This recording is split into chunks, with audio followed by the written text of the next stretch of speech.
Okay, I hope this works.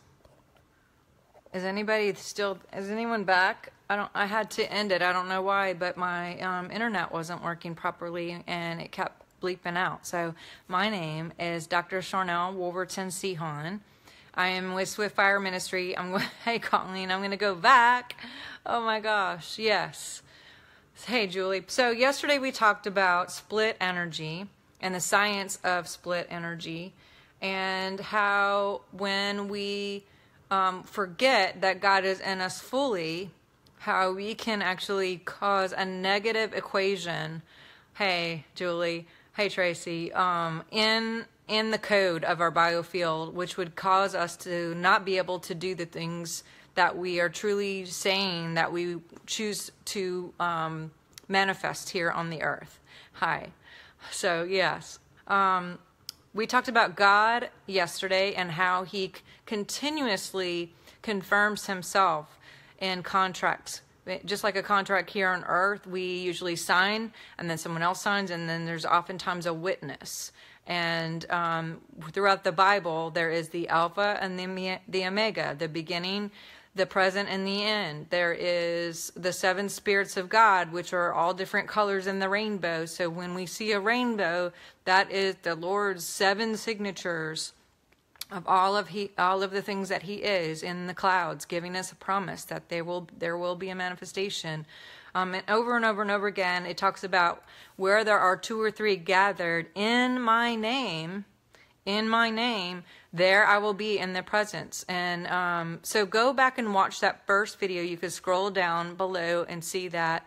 And if you would like to get more information on that, that would be a great way for you to understand what's going on here. But when we have those confirmations, that's when we can, let's look at the science part of that, because you know I'm a science geek. But God in his infinite wisdom, being the Alpha and Omega, is also energy, and he's light. And we are sons and daughters of light. He is light. He sent us here to be light. And we are a multiplication of light. And light is the same thing as vibration, frequency, sound. You know, in the beginning, God said there is light, and that's what was created. Everything was created based on matter. Thoughts, words, all create matter. And so we have to remember, on a science level, we are very powerful because we're made in his image, and we get to do all those things, and we get to manifest and create our life. Let's talk about how to do that, and why maybe there's been times when even we thought we wanted something or choose something, and yet we're not seeing those manifestations yet. We're not seeing the magic all the time in the past. Cancel. Yesterday we talked about not only is there power in agreement with contracts and the seven spirits of God and all of that, but this is one way that we can have agreement, is mind, feeling, and speech. And when mind, feeling, and speech is in alignment, Kathy and Carly, then that is another form of agreement, which on an energetic science level, there's a vibration to what you think about. There's a vibration to what you feel, and there's a vibration to every word that's spoken, whether thought or actually spoken. There's a sound to it. Those create a sound or code or an equation that goes out into the biofield, and then we only, by science, can get a match. So if you're seeing anything in your environment or your universe, that gives you an opportunity to realize there's something that we can do with our mind, our heart, our mouth, to create a new outcome and a new manifestation. We went through and looked at the equations yesterday, and I encourage you to go back and look about split energy in that video, because if you, for example, say, hey, everybody pray for me, I have a headache, cancel, I'm clearing that. You can actually post that on Facebook, and because you brought headache into the sentence or into the equation, that is a negative frequency word, which causes a spiritual purgatory or a staying thing, because there's a +1 and then you've added a minus and now you're at 0, and there's no movement, no motion, nothing to go on, which is split energy. We want to stay, I choose to stay in the positive, and I choose for us all to understand about how code and math works, because God is the source. He is the source code, and he is in us. Now, I want to talk to you a couple of things today because I have another analogy to give you to kind of nail this home. In the past, in my experience at least in Christianity, most of the scriptures that I have looked at and or read or been taught have a focus that God is for me, that he is around me. The scriptures say that in certain times that the Spirit of the Lord was on someone, he was around him, that he went before him.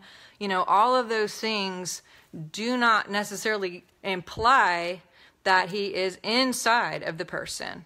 And there are several scriptures that do straight up say that, but some of them are not necessarily written the way that the Greek and the Hebrew meant for them to be, which would be that God is in that person. God is fully in that person. We are created in his image. He is light and we are light. And God, when we remember that he is fully in us, we get to do all the things that I am is. And I think, you know, and this is just an opinion and or a theory, whoever set the Bible up to interpret it the way they did, who knows, maybe they did that on purpose so we would forget our power, so that we would think of us being separate. When we think of God up there and we and pray to a God upstairs, and there's even the saying, the man upstairs, when I think of him being separate and pray to something that's separate, then it could be easier to forget that he is in me, being able to do all the things that he has done before and more, because it says greater things than these. So I have a couple of visuals that I choose to show you here, and just bear with me. I'm going to turn this around real quick. So here we have a couple of glasses. And let's say this is us. I'm going to move that over here. Let's say this is God, okay? Now, this is God fully right here. This is us. And when we are awakened to remember him fully, then we actually end up being this cup, which all of that is him in us, if that makes sense. So now I'm going to give you an example. Is let's say you remember that you are power, you are might, you are integrity, you are righteousness, you are full on God, and then you have a thought that you have fear, or you are worrying about something that may happen, which isn't something that God would ever do. Then this comes out, and we are not full. And I'm not saying it goes somewhere else, maybe, but energetically we leak. And when that comes outside of us, then we actually attract more lack or more fear or whatever. And so anytime that there's a thought, we lose or we leak the fullness of who he is, and we are not fully God I am. Now, you can change your mind and you can transform and you can all of a sudden remember, and that can be restored and be full again. And forgive me for this analogy, because God is not on the outside. I mean, he is everywhere, but we have to remember that really God is inside. So imagine that the water is actually filling up from the inside, that the light is filling up inside, not from an outside source. God is not from an outside source, although he can use people and things and situations to bring something better to you. Really what would be coming in here is the fullness from the inside, because it's a remembering and a reminding. Now, again, every time we make a wrong choice, or we think about making a wrong choice, or we have fear, or we have a wrong mindset, or, I mean, it could be a thought, it could be a feeling, it could be a word, anything that it doesn't line up with the knowledge of Christ, then guess what? We leak. We're a leaky, cracked pot. And so what I choose is that we're not only full of God, but that we're overflowing. Again, not from an outside source, but when we're overflowing like this, then that actually brings an attraction energetically to bring more to you, where you're not just you, but you're overflowing, and you're bringing that overflow to everyone that you meet. Kind of cool. So when we see scriptures, I encourage you, when you see scriptures that talk about God being for us or around us or upon us, go look for yourself and see that these are not necessarily for us, but actually in us. There's many scriptures that say, Christ I am, full of glory. I am that I am. And I want to look at a couple, and first I want to say that when people have made choices that are outside of what God would do, in my own experience, I can tell you that most of the time it was because I felt like lack of fear, lack of love or security, or not being able to trust that God will do what he says he's going to do in us. And so I encourage you to remember integrity, to remember righteousness. Righteousness just means to be in right standing. And integrity just means to be whole. And so when we remember, meaning remember the body, and when we remind, transforming the mind, and we're reprogramming, there's an awesome, more powerful ability to demolish arguments and every pretension or imagination that sets itself up against the knowledge of our God, and take captive every thought and make it obedient. And when we do that, and then we're talking about those things, feeling those things, and thinking those things, then we get a match, because it goes out into the biofield and it comes in as a match. Let's look at Jeremiah 18 real quick. And actually, before we do that, let's look at 2 Corinthians 4, 7 through 12. It says, but we have this treasure, and that word treasure is the G2344, which means we have this deposit. We have this storehouse. We have this place where everything that he is being held. It says we have this treasure in jars of clay to show the surpassing power that belongs to God. We may be crushed and perplexed, but not in despair, struck down but not destroyed. And goes on, it says, and we're always carrying in our body Jesus, so that Jesus may be manifested in our bodies, to be manifest in the mortal flesh, the earth body, the earth skin.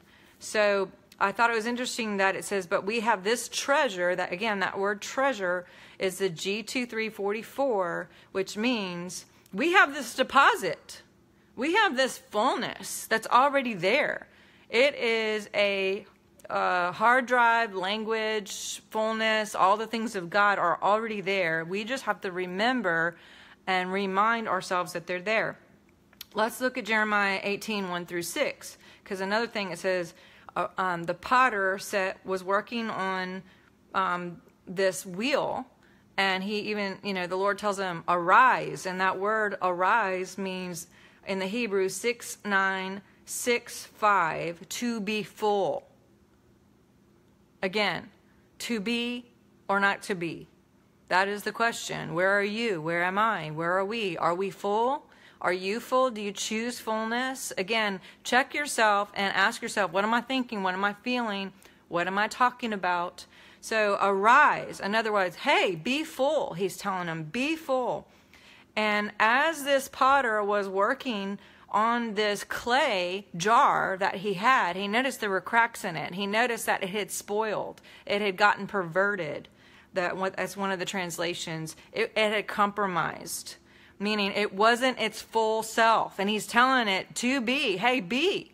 Go be present. Go be I am that I am. Remember that I'm in you. And it says, so the potter actually reworked this cracked pot into another vessel. And he said, O house of Israel, can I not do that for you? So you are in me. And when it says he reworked, that word reworked is the Hebrew 6213, which means to be. To be. To be or not to be. To be and remember, God, I am fully in you or not. And again, we can have split energy where 2 minutes or 30 minutes, we can be full on remembering God in us fully, not separate as an outside thing or an outside God, but fully within us, Christ I am. And I'm not saying that I'm Christ. I'm saying that I am, meaning I am here. I am being, and God I am is in me fully, because I am aware of that, and I'm aware that I can do greater things than them because he's doing this all through me, fully, full on. That he has given me this treasure and this deposit, this storehouse. It gives a whole new meaning to tithing, even to the storehouse. Well, what's the storehouse? Go look up that, I dare you. It's not what you thought. So when I've made bad choices or had even bad thoughts or spoken things, I'm catching myself faster and faster of maybe judgments that I've spoken or needing to be right or choosing to be right. But when we can remember and stay, when we can remember and remind and focus on everything that God is, then we are full and we are here, we are present. That word, when the scripture says I am, that word am is, we talked about yesterday, means to be present. The Alpha and the Omega in us is the beginning and the end, fully, meaning he was in us then, he's in us now, and he will always be. So let's be full. Okay, I think it gives a whole new meaning too. Is the glass half empty or is it full? Which one is it? It's all up to you. You get to choose. I get to choose. We get to be or not to be. And we get to choose if we're going to be full on God and allow God to move through us and to manifest through us, or if we're going to have split energy. And one more analogy. You can go to a buffet and you could take food on your plate and give it back, and take food on and give it back. But if you just keep doing that, you never eat because you're too busy taking things on and to putting them off. And energetically, as we go back and forth like this, we're taking 2 steps forward and 1 step back. And when we're full on remembering who he is, not a separate God, but God in us fully, there is a biofield code that has memory and code and vibration of what we're thinking, feeling, and talking about. Feeling and talking about. That sends a code or a message. It's a source code that goes out. And whether it's provision, or maybe your divine partner, your love. When you remember love, you get love. Maybe it's truth. If you're not getting truth in your world, go figure out what it is that you've done that hasn't been truthful, that's allowing truth to come in. If you're getting fear, then look at where is your security. Remember, God I am is secure. God's not scared of stuff. So think about all the names of God and what he is. Shalom, peace. Where is your peace? I am peace and my peace stays. I stay. I am that I am. I am present. And so we can decree these things and create a different vibe. We can think about these things and create a different vibe. We can talk about these things and create a different vibe. We can get other people to join us in these thoughts and have a collective consciousness of these things to shift the whole nation, the whole world, the whole universe. But I am encouraging you to share this and to tag. And if you didn't look at yesterday's, go look at that one and share and tag that one because there's still time. Go get it out there so people can hear this message and remember and remind your friends. And if we're not friends on Facebook, apparently there's only like 5,000 people that can be a friend at once. So hit the follow button so you can get more videos. I have way more revelation on this and I choose to do some more videos on it. So if you hit that follow button, you will be following me and you'll be notified when there's a new video that's coming out. So I love all of you. I wish you all an awesome Friday. I thank you so much for tuning in today and for sharing and tagging. I thank you for your comments and your love and your hearts and your beauty. You're beautiful. That's what you are. You are beautiful and you are God-full. And so I keep encouraging you to be God-full and to, hey, go to my Instagram, my Twitter. I have stuff on YouTube. My divine science and the human body is way more about private information that can't go so public and lots of science, geeky, spiritual stuff. Have an awesome weekend. Stay tuned. Hope you learned something from this. Let me know your thoughts on all these things. All right. Love you.